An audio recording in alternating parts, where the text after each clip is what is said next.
హల్లెలూయా, హల్లెలూయా. మన ప్రభువును రక్షకుడైన యేసుక్రీస్తు వారి శ్రేష్టమైన నామములో కూడి ఉన్న మీకు అందరకు ఈ ఉదయకాల శుభములు తెలియజేస్తూ ఉన్నాను. సంతోషం ప్రియులారా. కొన్ని పరిస్థితులను బట్టి ఈ వాక్యాన్ని మీ ముందుకు తీసుకురావడం జరుగుతూ ఉంది. ఎందు నిమిత్తము ఆ పరిస్థితులు అనే ఆలోచన చేసినట్లయితే, కొంతమంది సేవకులు వారు పాల్పడుతున్నటువంటి కార్యాలను బట్టి, వారు చేస్తున్నటువంటి ఆ క్రియలను బట్టి సేవకులందరూ కూడా ఇట్లాగే ఇదే రీతిలో ఉంటున్నారు అని ఒక ఆలోచన కలిగి ఉంటున్నారు.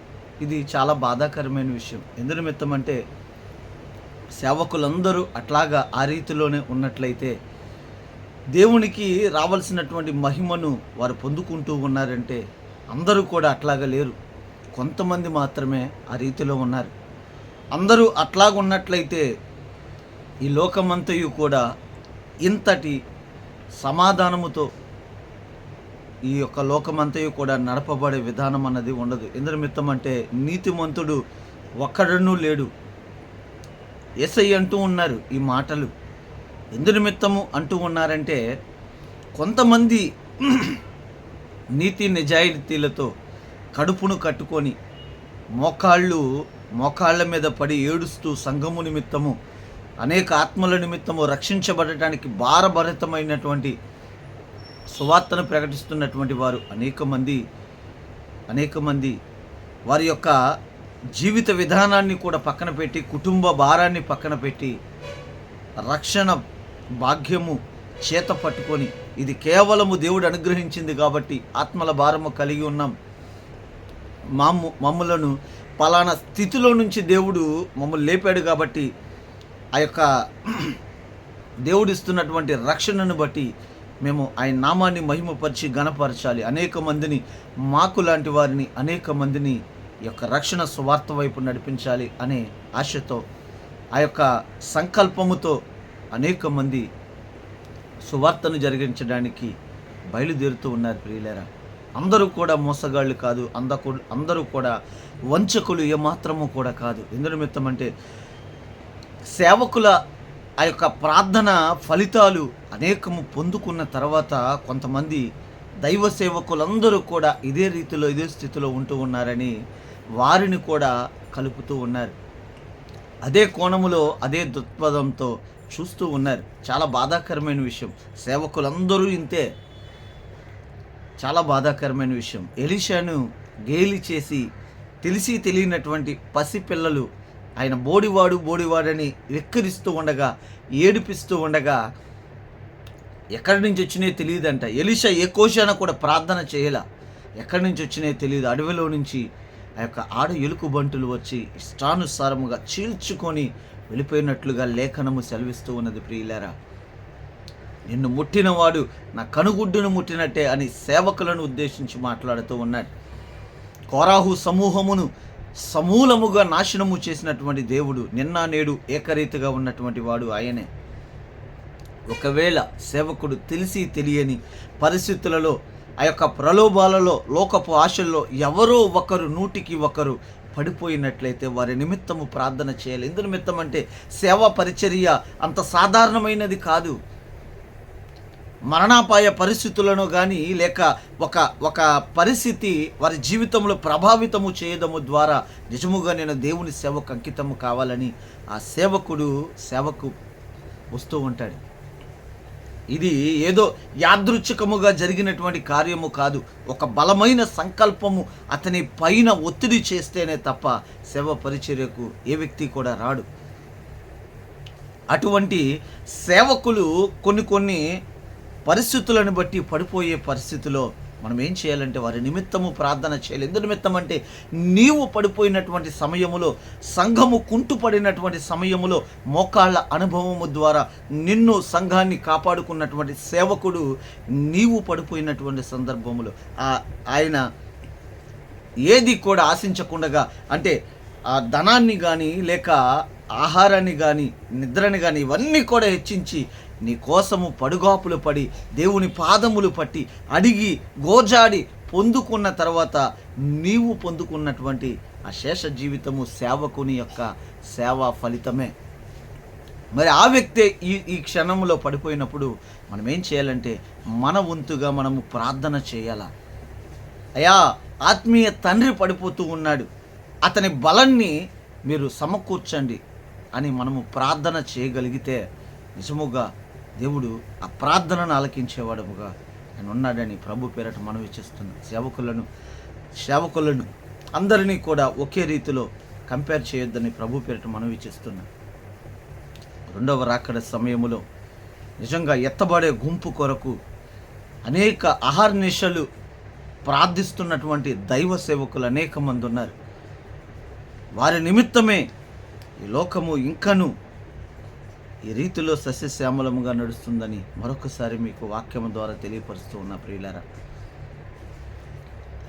ఒక యోన ఆలోచన చేసినట్లయితే యోనాకి అంతగా దేవుడు బ్రతిమలాడాల్సిన పని ఏదైనా ఉన్నదా? అంతగా దేవుడు బ్రతిమలాడాలా? ఎందు నిమిత్తము అతను మోరము చేస్తుంటే అటు ఇటు పరుగులు తీస్తూ ఉండగా అతన్ని బ్రతిమలాడి నిలబెట్టుకుంటున్నాడంటే దేవుడు కేవలము ఆయన ఒక్క ప్రసంగానికి, ఒక్క రోజు ప్రసంగము విత్తబడితే 1,20,000 మంది అక్కడికక్కడే మారు మనస్సు పొంది దేవుని యొక్క విలువ తెలుసుకొని పశ్చాత్తాపడి గోనె పట్ట కట్టుకొని బూడిద పూసుకొని వారు దేవుణ్ణి అంగలారుస్తున్నట్లుగా ప్రార్థిస్తున్నట్లుగా రాజు మొదలుకొని పేద వరకు కూడా ఆ రీతిలో మారుతూ ఉన్నారంట, పరివర్తనము చెందుతూ ఉన్నారంట. హల్లెలూయా! ఎంత గొప్ప కార్యమో కదా.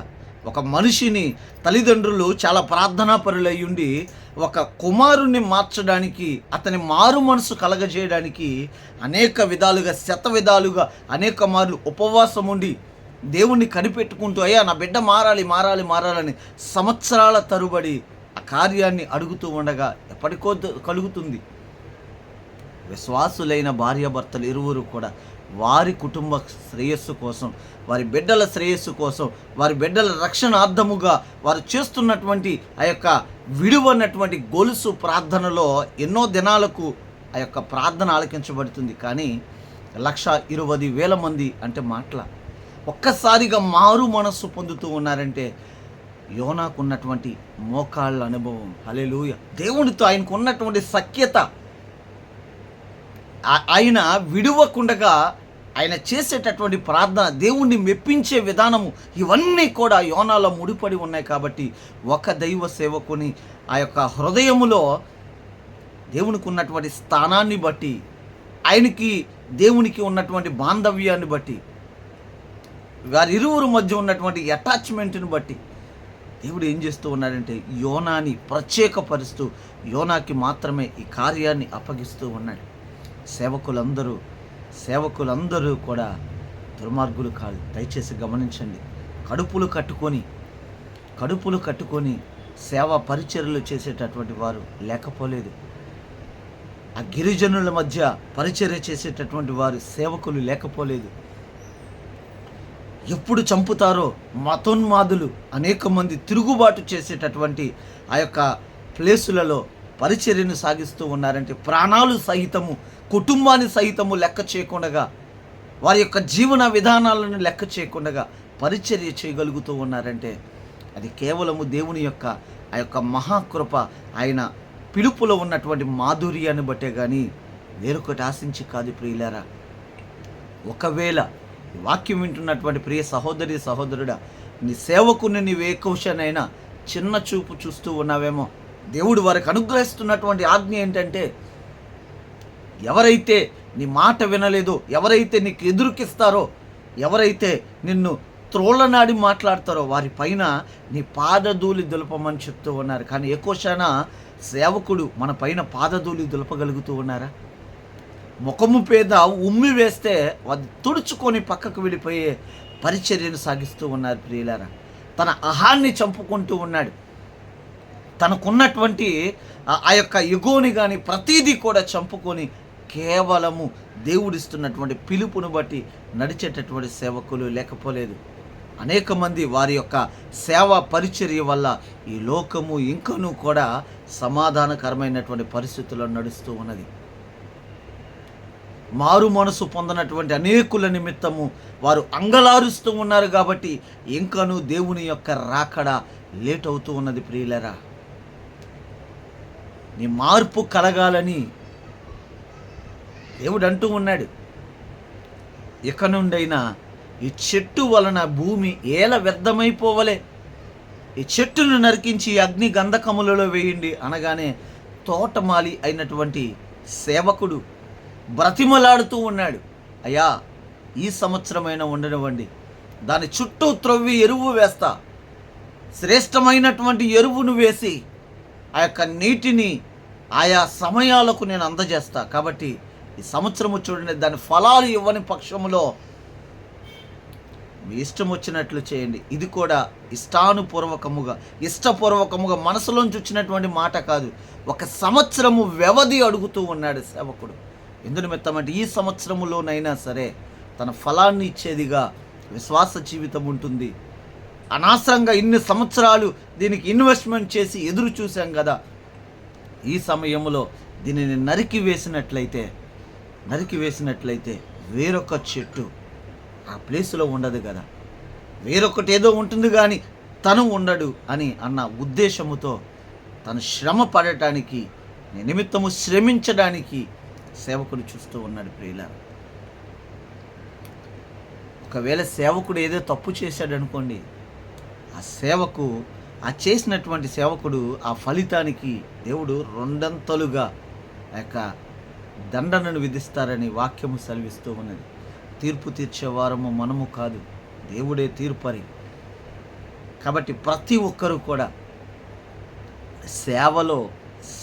సేవా కార్యక్రమాలలో పడిపోయినటువంటి సేవకుల నిమిత్తము అంగలార్చి ప్రార్థన చేయాలి తప్ప ఏలు పెట్టి చూపించడానికి నీకు ఏ కోశానా అర్హత లేదు. ఎందు నిమిత్తం అంటే అతను దేవుని యొక్క పిలుపు మేరకు వచ్చినటువంటి సేవకులు కాబట్టి వారిని ఏ కోశాన కూడా మనము ఏలెత్తి చూపించే అంత ఆవశ్యకత ఏమీ లేదని ప్రభు పేరట ఈ వాక్యము ద్వారా సెలవిస్తూ ఉన్నాం. నా ఈ చిన్న మాటలను నేను వెనుకలో దీవించిన గాక.